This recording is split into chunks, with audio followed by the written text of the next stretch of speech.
Hello students, how are you students. मैं class 10th वालों के लिए सब्जेक्ट जियोग्राफी से लेसन 3 का फर्स्ट पार्ट वीडियो लेकर आया हूँ। तो चलिए शुरू करते हैं। लेसन 3 जल संसाधन। स्टूडेंट्स, यहाँ पर दिया हुआ है जल संसाधन। यहाँ पर आप देख रहे होंगे, यहाँ पर ये पिक्चर्स दिया हुआ है, एक बॉय और एक गर्ल का, जो आपस में एक वार्तालाप करते हुए दिखाई दे रहे हैं। तो अपने अपने शब्दों में ये वाक्य कह रहे हैं। तो शुरू करते हैं। शायद ये आप पिक्चर देख रहे होंगे, जो एक लड़के का है। ये एक दूसरे से बात करते हुए कह रहे हैं कि ये कह रहे हैं कि पिंकी, क्या तुमने टीवी पर असम से आई बाढ़ पर दिल दहलाने वाली रिपोर्ट देखी? हे भगवान, उसने क्या प्रलय मचाई। रास्ते में जो कुछ आया बर्बाद कर दिया और बहा ले गई। यानी कि एक लड़की से कह रहा है, इसका नाम पिंकी है, वो पिंकी से कह रहा है कि पिंकी, क्या तुमने टीवी पर असम से आई बाढ़ पर दिल दहलाने वाली रिपोर्ट यानी खबर देखी? हे भगवान, उसने क्या प्रलय मचाई, क्या तबाही मचा दी। रास्ते में जो कुछ आया बर्बाद कर दिया और बहा ले गई। यानी बर्बादी ही बर्बादी करके चली गई। उसकी बात सुनकर कि लड़की कहती है कि हाँ चिंटू, मैंने देखा। क्या यह आश्चर्यजनक नहीं है कि जल जीवन दे भी सकता है और ले भी सकता है। यानी कि वो कह रही है कि हाँ मैंने देखा। क्या यह आश्चर्यजनक नहीं, मतलब कि क्या यह दिल दहला देने वाला नहीं है, यह चकित करने वाला नहीं है कि जल जीवन दे भी सकता है और ले भी सकता है। हम पानी के बिना क्या करेंगे, मतलब कि हम पानी के बिना क्या करेंगे। यदि पानी हमारे पास न रहे, उसकी सुविधा न हो, तो हम क्या करेंगे। मेरे पिताजी मुझे बता रहे थे कि उनके कारखाने में बहुत सारी चीज़ों के लिए काफ़ी जल की आवश्यकता होती है। यानी जो कारखाना है, उस कारखानों में बहुत सारी चीज़ों के लिए काफ़ी जल की आवश्यकता होती है। क्या तुम जानते हो कि मशीनों को ठंडा करने के लिए भी जल की आवश्यकता होती है। कारखाना भी जल विद्युत संयंत्र द्वारा पैदा की जाती है, जो बिजली से चलता है। यानी कि कारखाना भी जल विद्युत संयंत्र द्वारा पैदा की हुई बिजली से चलता है। अब मैं समझ सकती हूँ कि विभिन्न युगों में मानव नदियों और अन्य जल स्रोतों जैसे झरनों, झीलों, पोखरों और मरुद्यानों के आसपास क्यों बसता था। मतलब कह रहा है कि मैं समझ सकती हूँ कि विभिन्न युगों में, यानी इसके पहले युगों में, समय में, इसके पहले मानव जो थे नदियों और अन्य जल स्रोतों जैसे झरनों, झीलों, पोखरों और मरुद्यानों के आसपास क्यों बसते थे, अपना जीवन क्यों बिताते थे, ताकि उन्हें वो सुविधा मिल सके, उन्हें जल उपलब्ध हो सके। तो स्टूडेंट्स, इस तरह से ये दोनों बच्चे जो हैं आपस में बात कर रहे हैं। तो नेक्स्ट पढ़ते हैं। अब ये जो मेन चैप्टर आपका है, यानी कि जैसा कि आप जानते हैं कि 3/4 धरातल से जल से ढका हुआ है।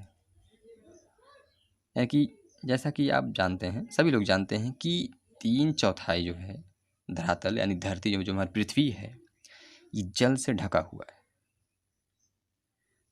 परंतु इसमें प्रयोग में लाने योग्य अलवणीय जल का अनुपात बहुत कम है। कह रहा है कि इसमें प्रयोग में लाने योग्य जो अलवणीय जल का अनुपात बहुत कम है। यानी कि यह जो अलवणीय जल है, यह हमें सतही अपवाह और भौम जल स्रोत से प्राप्त होता है। अलवणीय जल जिसमें लवण की मात्रा न हो, जिनका लगातार नवीकरण और पुनर्भरण जल चक्र द्वारा होता है।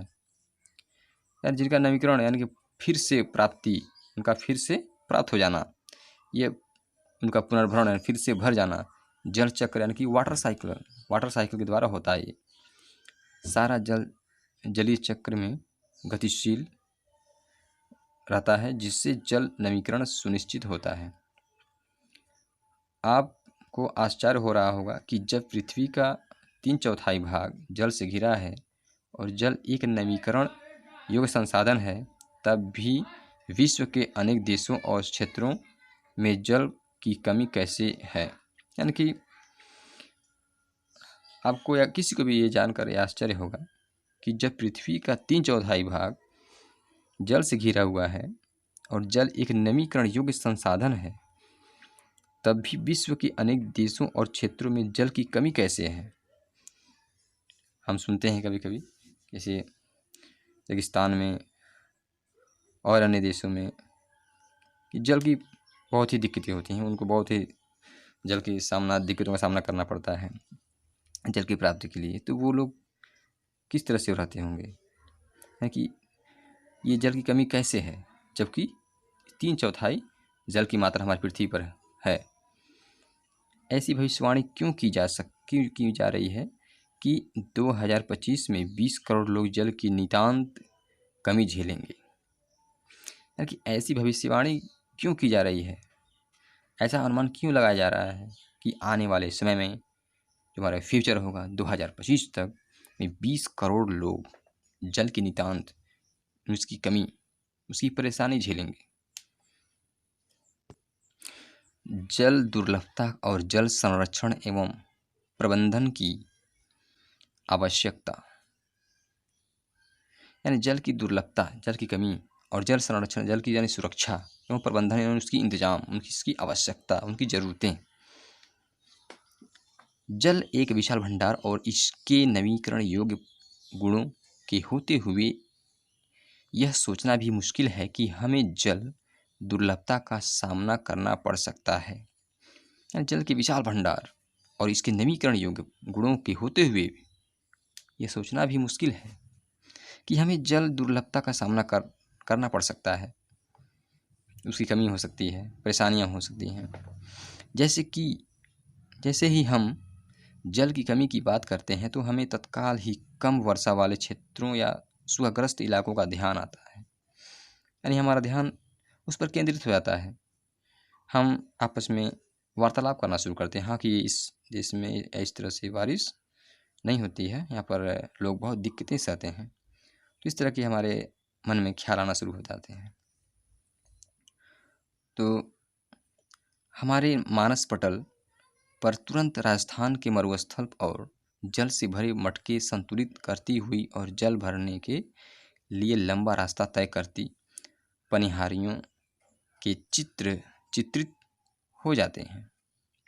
और इस तरह से जो है कि आपने सुना होगा कि राजस्थान के मरुस्थल में जल से भरे मटके और जल से भरने के लिए लंबा रास्ता तय करती पनिहारियों जो पानी भरने के लिए आते रहते हैं, उनके चित्र जो होते चित्रित हो जाते हैं, दिखाई देने पड़ते हैं। यह सच है कि वर्षा में वार्षिक और मौसमी परिवर्तन के कारण जल संसाधनों की उपलब्धता में समय और स्थान के अनुसार विभिन्नता है। यानी कि समय और उसके स्थान में भिन्नता है, अलग देखा जाए तो अंतर है, बहुत अंतर है। परंतु अधिकताय जल की कमी, इसके अतिशोषण, अत्यधिक प्रयोग और समाज के विभिन्न वर्गों में जल के असमान वितरण के कारण होती है। यानी परंतु अधिकता जो जल की कमी है, इसके अतिशोषण यानी आवश्यकता से अधिक खर्च, अत्यधिक प्रयोग और समाज के विभिन्न वर्गों में जल के असमान वितरण के कारण होती है। जो समस्याएं हैं, आवश्यकता से यदि अधिक खर्च करते हैं, उसका अतिशोषण करते हैं, तो ये दिक्कतें आना संभव है, इसका ये कारण होती है। तो स्टूडेंट्स, ये था हमारा इस लेसन का फर्स्ट वीडियो आगे हम लेकर आएंगे, तब तक इसे पढ़ें और समझें।